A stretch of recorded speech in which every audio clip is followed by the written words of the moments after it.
Hi friends, ఈ వీడియోలో ఆరికట్ల శౌర్య బాబుకి ఈరోజు అన్నప్రాసన కార్యక్రమం జరుగుతుంది కొండేపులో. ఈ అన్నప్రాసన అంటే ఏమిటి, ఈ కార్యక్రమాన్ని ఏ వయసులో చేయాలి, అలాగే ఎక్కడ చేయొచ్చు అనే విషయాలు మనం ఈ వీడియోలో పూర్తిగా తెలుసుకుందాం. అయితే వీడియో చూసే ముందు మీకు ఈ వీడియో నచ్చితే లైక్ చేయండి, షేర్ చేయండి, కామెంట్ చేయండి. అలాగే కింద ఉన్న రెడ్ కలర్ సబ్స్క్రైబ్ బటన్ మీద క్లిక్ చేసి ఛానల్ని సబ్స్క్రైబ్ చేసుకోండి. ఓకే ఫ్రెండ్స్, మనం ఇప్పుడు వీడియోలోకి వెళ్దాం. అన్న ప్లస్ ప్రాసన అనే సంస్కృత పదాలను మిళితం చేసే హిందూ కార్యకలాపాలలో ఒకటి. అన్నప్రాసన పూజా విధానానికి ఎక్కువగా శిశువు యొక్క మొదటి భోజనం లేదా మొదటి అన్నం తినిపించే కార్యక్రమం, దీనికి అన్నప్రాసన అంటారు. తెలుగులో ఈ అన్నప్రాసన పూజా విధానం యొక్క ఉద్దేశం ఏంటంటే శిశువుని దృఢంగా ఆరోగ్యవంతంగా చేయడం అన్నమాట.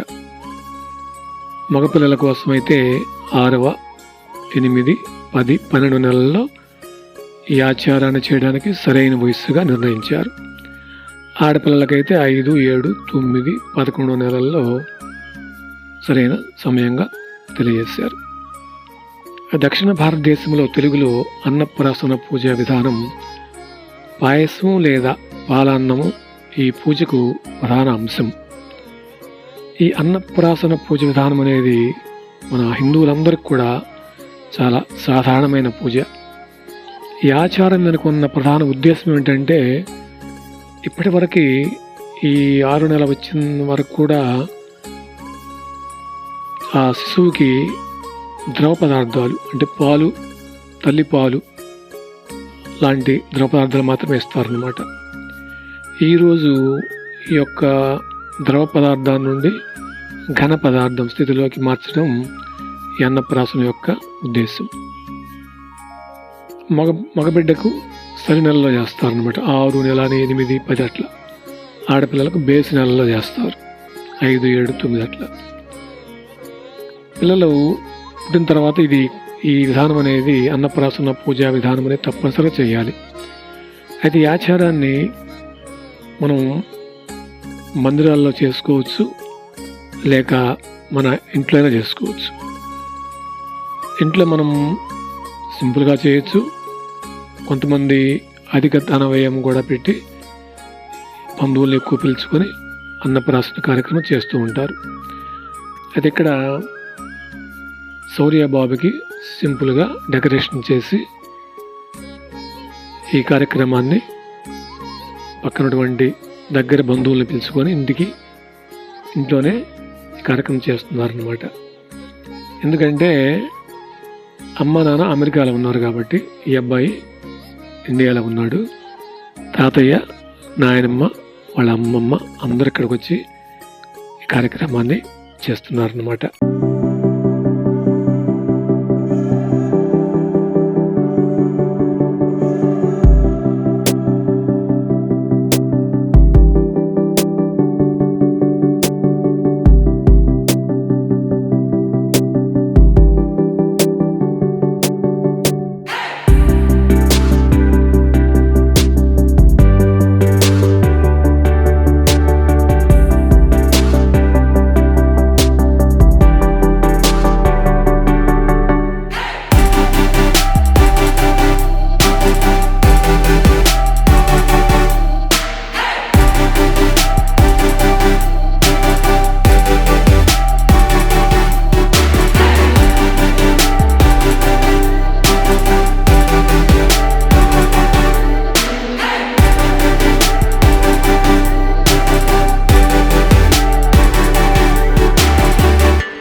అంటే చిన్నపిల్లలు ఇక్కడ లేరు కదా, కుటుంబ సభ్యులు పక్కన బంధువులు అందరినీ కూడా ఇక్కడ పిలిచి కార్యక్రమాన్ని చక్కగా చేస్తున్నారన్నమాట. అయితే ఈ కార్యక్రమంలో ఏం పెడతారనేది మనం తెలుసుకుందాం. అలాగే కూడా ఏదైనా ఈ కార్యక్రమం చేసేటప్పుడు ఏదైనా లోపాలన్నా కూడా తొలగిపోతాయని ఒక తెలియజేస్తున్నారు అన్నమాట శాస్త్రాల్లో. ఈ అన్నప్రాస అనేది వస్తువులు కొన్ని పెట్టి ఆ బాబు యొక్క ముందు కొన్ని వస్తువులను పెట్టి బాబు ముందు ఏ వస్తువుని పట్టుకుంటాడో దానికి జీవితం అంతా కూడా దాని మీద, ముఖ్యంగా దాని మీద కన్సంట్రేషన్ చేస్తారని ఇదొక ఆచారం అన్నమాట.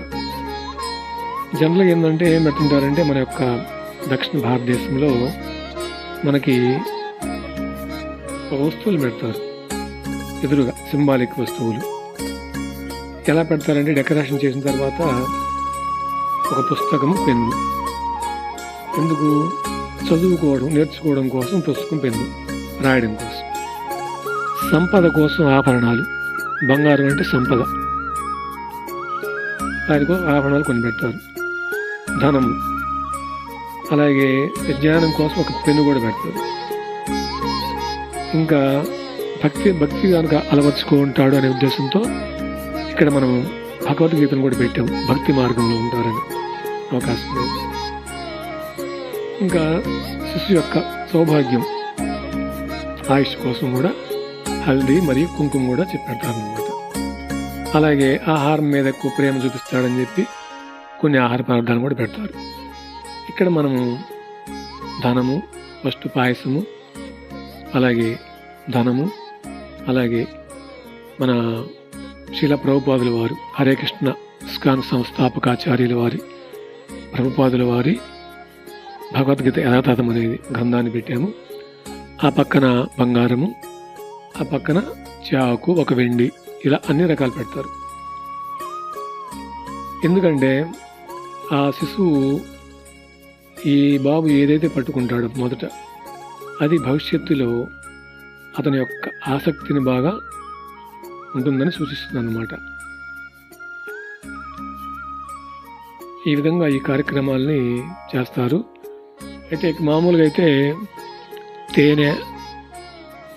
తేనెలో ముంచి కూడా ఉంగరంతో ముంచి ముందు తేనెని నోట్లో పెడతారన్నమాట. అయితే ఇక్కడ పాయసాన్ని ఉంగరంతో మొదటగా నాయనమ్మ, తాతయ్య, అమ్మమ్మ, కొంతమంది బంధువులు అలా పెట్టి చక్కగా అందరూ కూడా అబ్బాయిని, సూర్యబాబుని అక్షంతలు వేసి ఆశీర్వదించారన్నమాట. కొంతమంది జనరల్గా మనం చూస్తూ ఉంటాం, ఒక ఆడపిల్ల దగ్గరికి కానీ లేక చిన్నపిల్లల దగ్గరికి వెళ్ళేటప్పుడు, అది ఫంక్షన్ అన్నా కానీ లేక ఏదైనా సరే చూడటానికి వెళ్తున్నా కూడా పండ్లు కానీ ఏదో ఒక చిన్న బహుమతిగా గిఫ్ట్గా తీసుకెళ్ళడం అనేది మన ఒక సంప్రదాయంగా చేస్తూ ఉంటారు. ఇక్కడ కూడా అలాగే కొంతమంది ఏవో చిన్నటువంటి వారి యొక్క మనస్ఫూర్తిగా ఆనందం కోసం కొన్ని బహుకరణ చేశారనమాట. ఇది ఈ యొక్క అన్నప్రాసన యొక్క కార్యక్రమం చక్కగా నిర్వహించి వచ్చిన అందరికి కూడా అక్కడ చేసినటువంటి స్వీట్స్, హాటు అలాంటి ఒక టిఫిన్ లాగా ఉదయం కాబట్టి అందరికీ చక్కగా ప్రసాదాలు కూడా అందరికీ వితరణ చేశారనమాట. ఇలా మా సూర్యబాబు కార్యక్రమం ఇలా జరిగింది. ఈ వీడియో నచ్చినట్టయితే లైక్ చేయండి, కామెంట్ చేయండి. దీనికంటే ముందు ఒకటి వీడియో పెట్టాను, సూర్యబాబుకి మంగళ స్నానం. మంగళ స్నానంలో చిన్నపిల్లలకి జలుబు చేస్తుంది కాబట్టి ఆరోగ్యపరంగా ఉన్నటువంటి నలుగురు కూడా సింపుల్గా పూలతోటి మంగళ స్నానం చేయించారనమాట. ఆ వీడియో కూడా మన ఛానల్లో ఉంది. అందుకే మొదటిసారిగా ఎవరైనా కొత్త వారైతే మన ఛానల్ని సబ్స్క్రైబ్ చేసుకొని మన వీడియోల్ని చక్కగా మీరు కూడా చూడవచ్చు అన్నమాట. Thanks for watching the video. కంటిన్యూషన్గా వీడియోని చివరి వరకు చూడండి.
హరే కృష్ణ హరే కృష్ణ హరే కృష్ణ హరే హరే